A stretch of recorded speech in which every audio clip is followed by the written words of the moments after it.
Баршаңызға қайырлы күн достар, сіздермен бүгін гүлден сіздерге мен қытырлақ вафлидің рецептімен бөліскім келеді.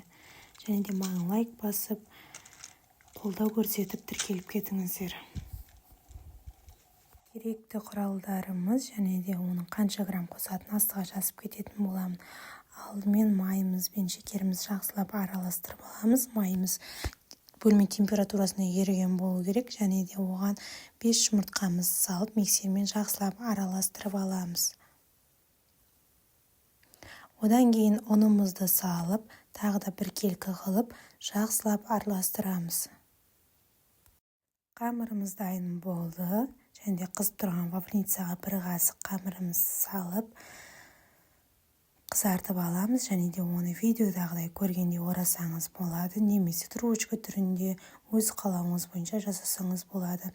Бұл рецепт бір жасағанда шығатын өте оңай әрі дәмді қытырлақ болып шығатын вафлидің рецебі.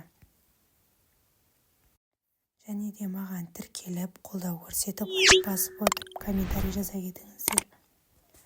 Және де көптеген сіздерге ұнайтын рецептермен бөлісетін боламын. Сіздерге ас болсын, рахмет.